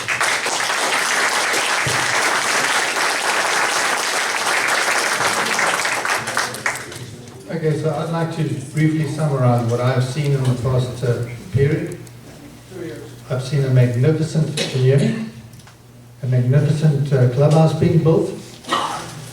I've seen golf pathways renewed and redirected, so it's beautiful because I run and I cycle. beautiful pathways. I've seen the marinas rebuilt. I've seen the harbor wall rebuilt. I've seen the sunken dredger taken up. I've seen a lot of construction and money spent on upgrading our facilities. So that's what I've seen.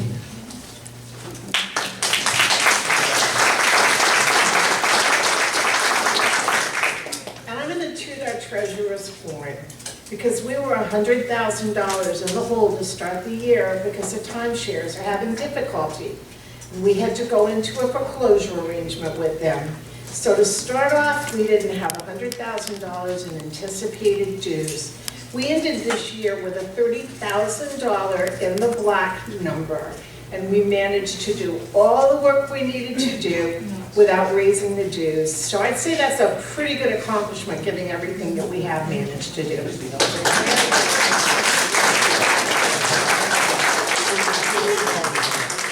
I'm going to come at this a little bit different because I have a little bit of an advantage because I was on the board, not 2 years ago, but just over 3.5 years ago.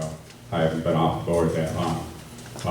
And my reaction to that is the actions of the board in the last 2 years, if the only word I can use to describe it is disheartening.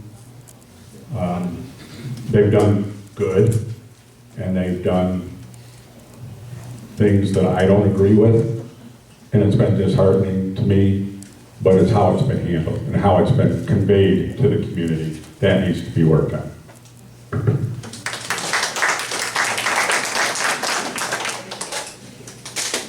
Thank you.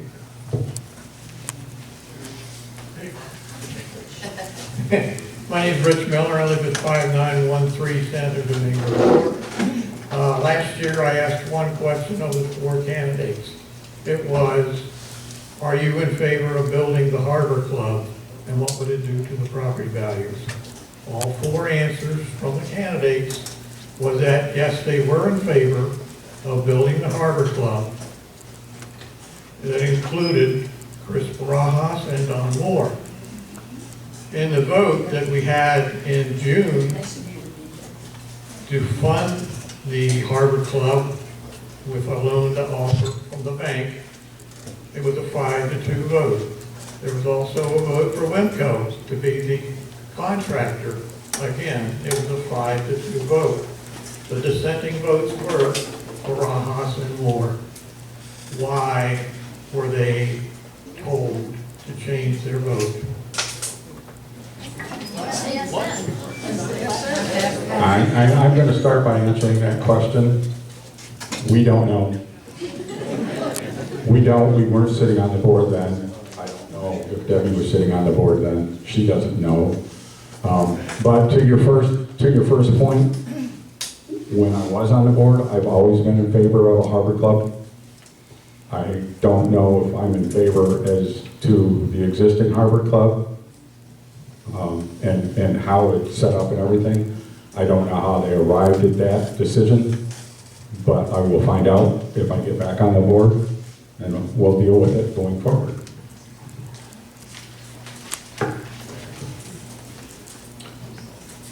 We have it. We should honor it.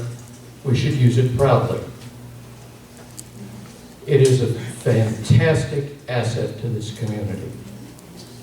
That said, it's been said 3 times in public, in the board meetings, that thank God we took the last 2 years of dues increases that were processed for the Harbor Club and put them against projects like dock refurbishment, etc., because we didn't have it to do it otherwise.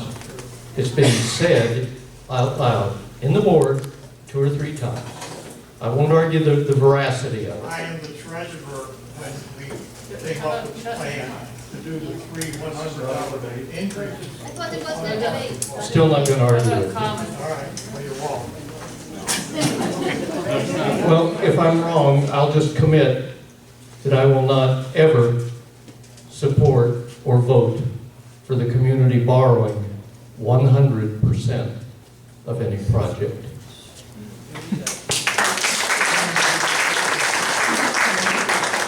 Is there a shadow government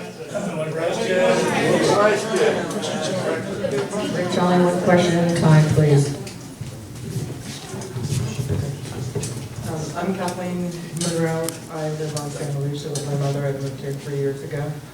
I'm just following on the gentleman with the letter that was covered with nasty remarks. I've been very vocal on Facebook. I'm more aligned with Fairfield Harbour Safety Open Property Perspective on transparency and community involvement on major projects.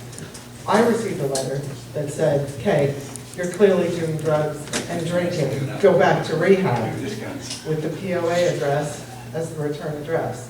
I don't really have a question, but I would like to ask for a pledge that you all, whoever is on the board, if somebody's got something to say to me, come and say it to my face. I've been very polite on Facebook. I am not nasty. I just say my opinion. So, along with that, gentlemen, the fact that that's not been going on. You have my pledge. And mine, Councilman. My name is... So I've made it very clear from my opening statement, I'm against bullying of any kind. I'm against harassing a good man, such as our treasurer, who has been harassed by people sitting over here. I don't believe any kind of bullying in that regard, especially on Facebook, is required. And I will always do my level best to prevent this kind of bullying. And Kathleen Monroe, I'm married to a recovering alcoholic, so I absolutely never condone that kind of behavior towards anyone that's trying to help themselves get better. Okay, my name is Sandy Drexler, and I live at 6303 Albatross. And my question is for Wayne and Lee. In 2021, two people who openly support you were on the board. Irv Jaffe was the president, and Doug King was an appointed director. The POA board, led by Jaffe, voted 6 out of 7 to increase our dues $100 for the next 3 consecutive years, 2022, 23, and 24. Neither of you lived here when that vote and approval occurred. How was that decision explained to you, and by whom?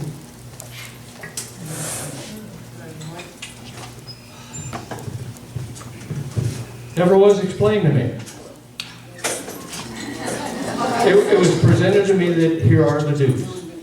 That's it. My background is POA boards, treasurer.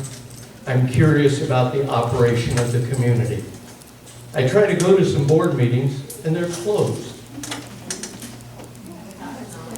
They aren't now, but they were when I got here. And it was impossible for me to get into a board meeting, so I'm not going to comment on that beyond that.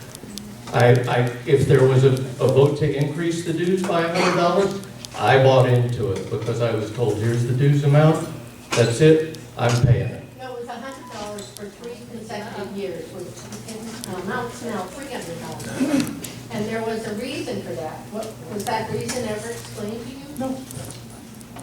The same with us, that when we came in here, we knew there had been consecutive increases. It's obvious, but it wasn't explained for what.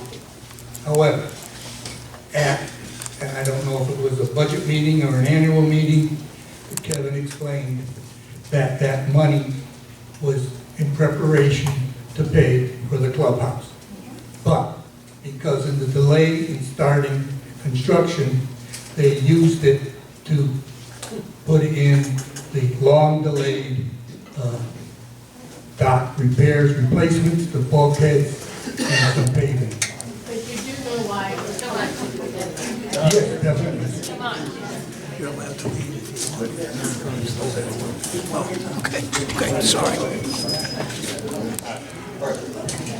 Doug King, 5504 Gondolier, and I can explain the $300 to anyone that would like to hear about it. Probably longer than you want to listen to it. Now, my question. Everyone's in favor of transparency. Everyone's in favor of civility. Everyone's in favor of these things, except I'll give an example going further back in time, because that may be not quite picking at such a recent wound. In September 2024, the POA board published a statement that delays caused by FH stop saved the open property. They put a number on it, $58,000 to the construction costs of the new club. The fact is, there was no building permit issued at that time. President Pendleton stated a month later that they had gotten a building permit just then. Now, Let's just slow down, we can understand you. I can't Okay. understand you. in September 2024, there was a statement published by our POA board that FH stop had caused delays, and they attached a number value to that delay, $58,000, pretty specific. The fact is, there was no, she asked me to repeat the question. I did, I couldn't understand it. Okay, and I apologize for speaking quickly, I was trying to get through. The fact is, there was no building permit issued yet at that time when they blamed the delay on FH stop. Now, if you were a sitting director, when this kind of thing happened, what would you do in the name of transparency?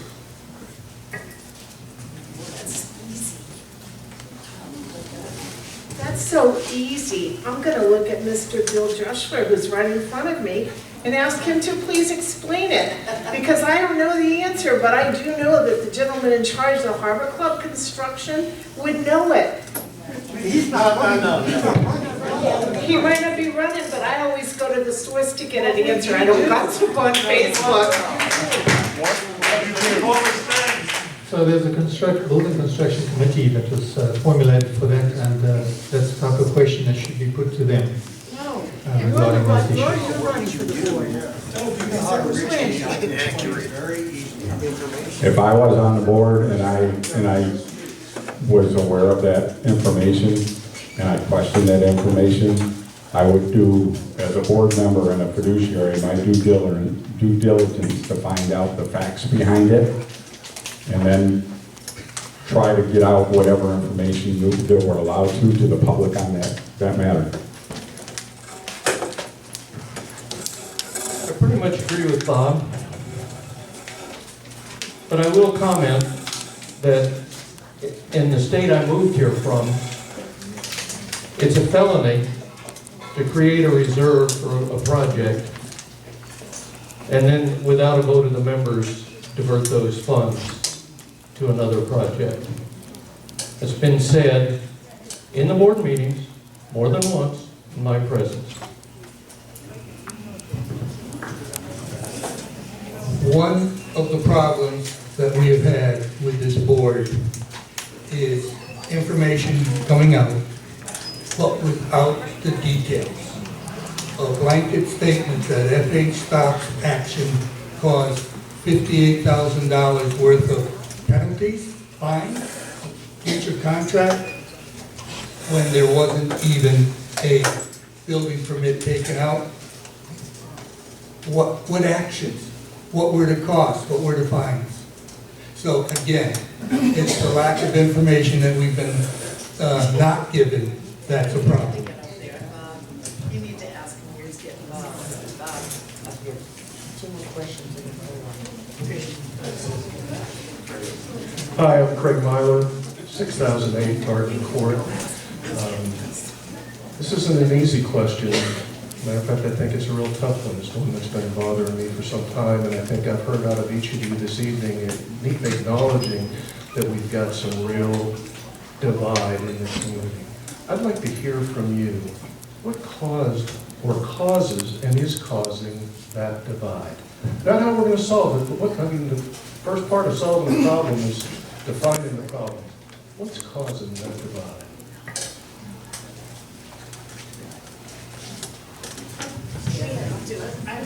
I'd like to answer that. I think I answered part of your question earlier, and it's one of my goals, if I'm able to get back on the board, cohesiveness between the board members.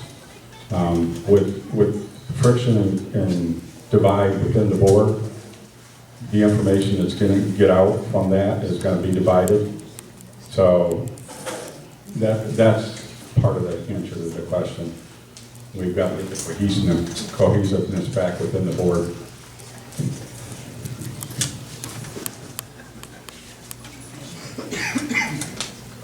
I'd like every one of you to answer. If you don't want to answer, please no. I don't have an answer.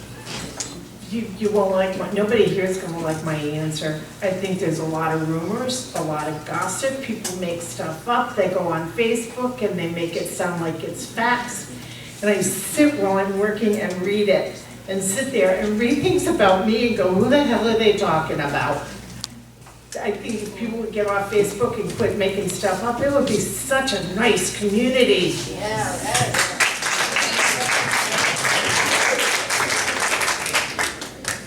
So I think I've spoken on how we can heal this particular divide. I don't have any connection to previous boards, etc. But so in looking forward, we'll make a serious attempt to heal this divide. It's not going to be easy. A lot of reputational damage has been done to many people and to this harbour of ours, this community of ours.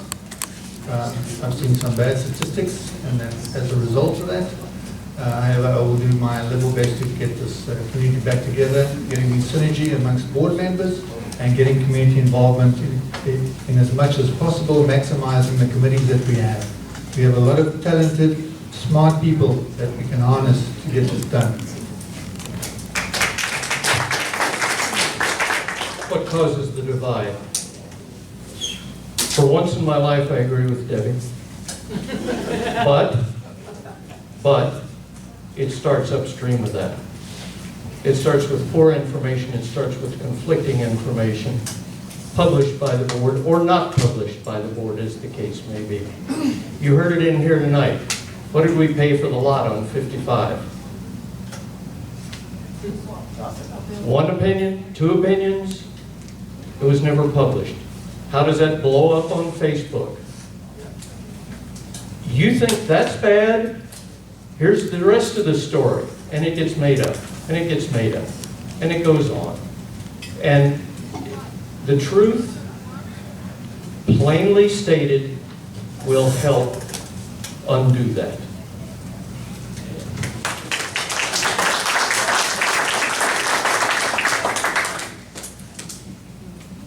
I believe the divide began probably in 2021.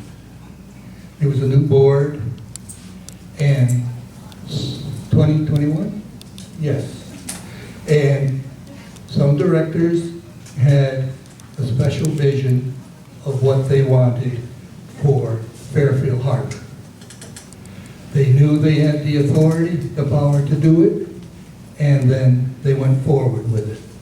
Unfortunately, it wasn't explained properly to the entire community, and the community did not have a voice in the direction that they wanted this community to be.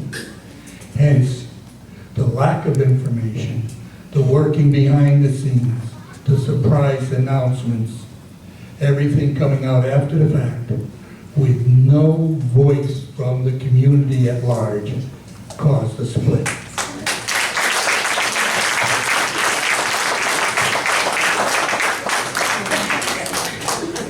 Hi, I'm Gloria Hodrick. I live on Fairfield Place, and I've been on the board for almost 10 years and been with you all through floods and pandemics. My question is this, and I usually try to give the person the benefit of the doubt.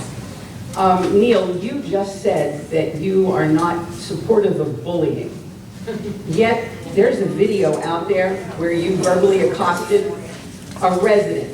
I don't care what the issue was, but you verbally accosted a resident. Can you defend that, and is that behavior worthy of being a director?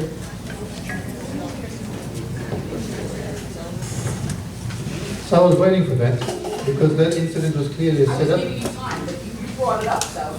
Yes, absolutely. So, you know, as a veteran, I've already explained how I appreciate a situation, how I approach a situation. And in that particular situation, my aim was very, very simple. Simply to get my property back. Okay? What that video proves is the fact that that gentleman took my signs that I paid for. I have the receipts. So I thought I'd be neighborly and simply asking for my signs back. However, what you don't see in the video is I escalated it. Now, it could easily have turned into a fight. Okay? I chose the path of least resistance, to not escalate it and to de-escalate it. I could have asked the sheriff to go get it back. I could have got a lawyer to get it back. I could have gone to their agent to get it back. You know, many things. I don't know what you would have done to get it back. But in my case, I went to ask him like a neighbor asks a neighbor. Sorry, I have to defend myself. That's the allegation. So, as a neighbor, I went to ask him for it. All he could have done is give it back. But instead, he threw it at me, which could have hurt me, and hence my reaction. We're gonna have to cut it off, Bob. We're gonna have to cut the questions off. We have 6 minutes to go through. One thing, you ask me a question and I will answer it. I wouldn't have put myself in that position and I wouldn't have attacked the resident. There are other ways to do it, like you said, and you should have taken that.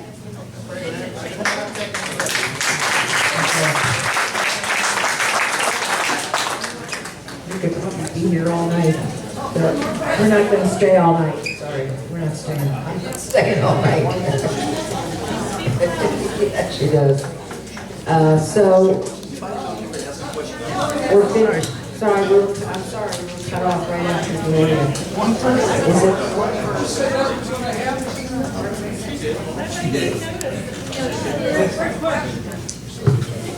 If you make it real fast, because we now have 6 minutes to get out of here. Jennifer's yelling. You can see this look she's giving me here. I'm getting the evil eye from her. Good evening. My name is Lois Andrews, and this question is for Lee and Wayne. And I know that you are supported by FH Stop, so I assume you are also aligned with their agenda. So my question to you is, can you explain how these actions, particularly the lawsuits in opposition to ongoing projects, are helping the community save money and move forward rather than increasing costs and delaying progress? I think you answered your own question in the beginning there. Yes, Lee and I are supported, as I said earlier, by FH Stop and other different groups in the community. We are endorsed individually and by name. That does not mean anything about us and our affiliation with them. It means that they are supporting us, just as everybody else has the right to do.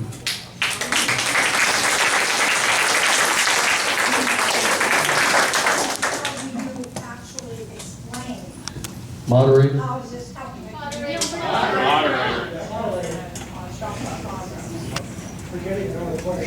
No, they're not. And I answered that earlier, saying that the lawsuit should go, it's in the courts and it should go to resolution through the system. It's pretty simple. We're finished, folks. Sorry, no more I'm sorry, questions. I get a minute yet.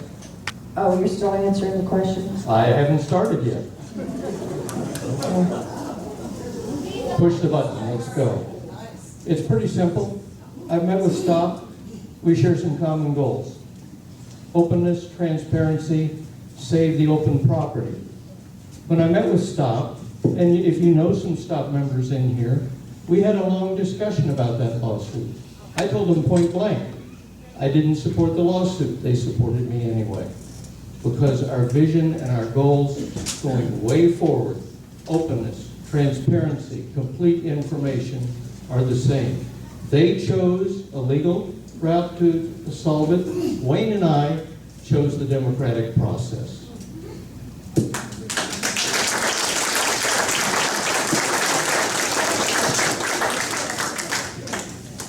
Anybody else? Okay, that's it. Let's wrap it up. Yes, so each candidate in the same order alphabetically, please. Excuse me, folks. Ladies and gentlemen, we're not finished yet.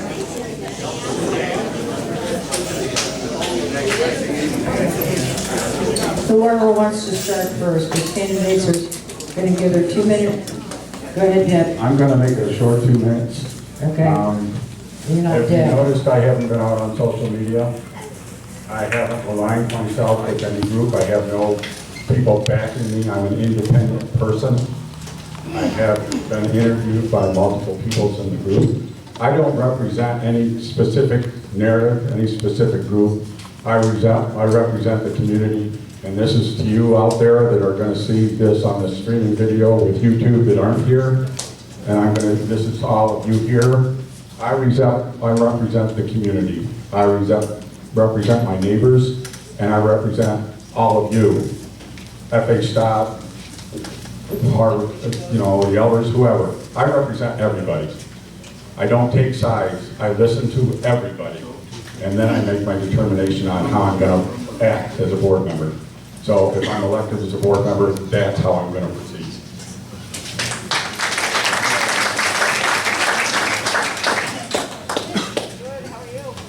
I sat here tonight and listened to old board members, prior board members that have volunteered their time and worked very hard for this community be ostracized because they didn't do it the exact way someone else might have, or because the state laws in North Carolina are different than they are in Florida, Georgia, Alabama, or wherever it might be. Wherever my license is, the states are very different in their laws. One of the things that I think that this whole community needs to look at is doing away with all these signs, this team process, campaign managers. Go back to the old way where the guys like Bob have a chance to get elected.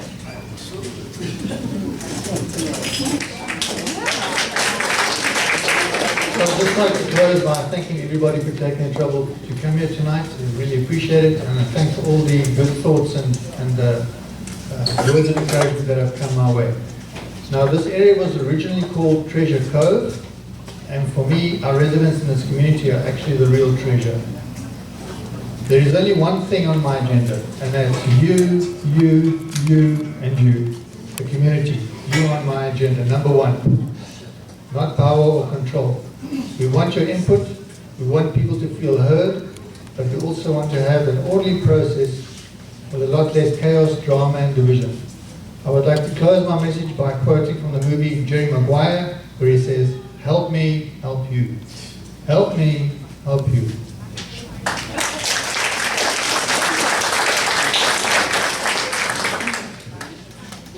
I'm sorry I've waited till this late in the program to thank Bob and Neil for their service to their country. Thank you both.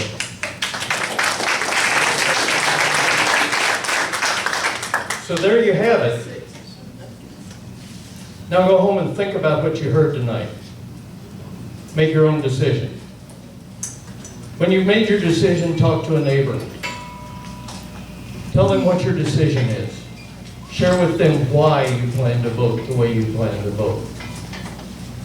Why am I asking you to do this? Because this campaign and this election does not need to be won by a small margin. It needs to be a big margin. Either way, it needs to be a big margin. I'm going to say thank you to all the folks who have supported us, especially the elders, and all the other concerned organizations who have supported and endorsed us. Thank you very much. Special thanks to all the members and all the families who have supported us enough to put our campaign sign in their yard. I've noticed that our campaign signs generally are in front of houses with people in them.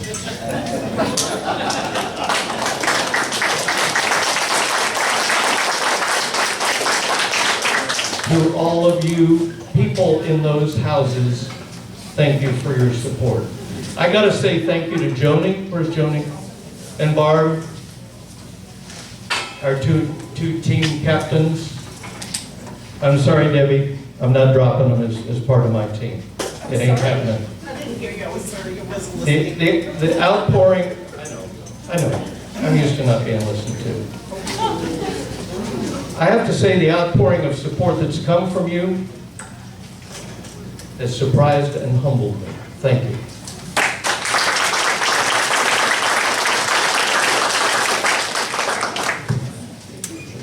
Well, thank you all for your attendance and participation tonight. Lee and I sincerely hope that you have learned more about us and what we really stand for. In case you didn't get it, it's unity in the community. It's important that you have heard from us directly what we think about what's happened in the community and what we would do going forward. The ugly posts repeated ad nauseum from our opponents confirmed that if elected, their divisiveness will continue. Change is necessary now.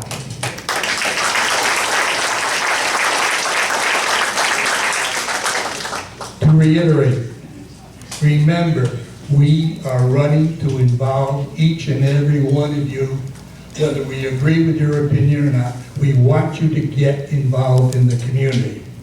You will have a voice, a vote on the major issues. We will change the bylaws, as I've said, to make that work. No longer will only 5 directors decide the direction of this community.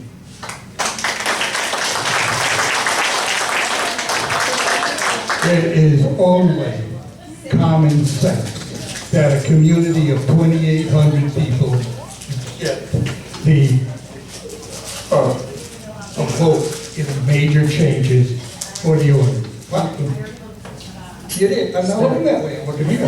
I'm very sorry. Okay, hang on. Just remember one thing as you walk out of here. Lee and I, once we're on the board with Don and Chris, we will put the U back in unity.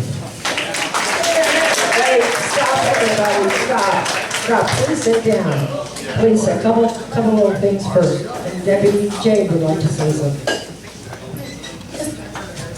It's been a pleasure working here tonight. Thank you so much for having me. I'm not biased. I congratulated all of our wonderful people who want this position. I just want to shed some light and some perspective. You saw me earlier escort out Mr. Barajas and his wife, his lovely wife. I know them personally. So as you can see, I can handle my job without animosity, with being prompt in my position, but also not being biased, prejudiced. Because I can promise you that when we went out into that parking lot and I talked to them about the solace of my job, I hugged Ms. Barajas. And I still told both of them that I care about them. If I can do that in my official capacity as a law enforcement officer and still show kindred spirit in all that I do, then I ask you, are you part of the problem or part of the solution? If you want something that is attainable, you have to show effort and do it. Thank you. We're very fortunate to have young people serving this shift of the board. Thank you all for coming. I wanted to thank Les. Where is it? Everybody's leaving. All right, thank you. Next year.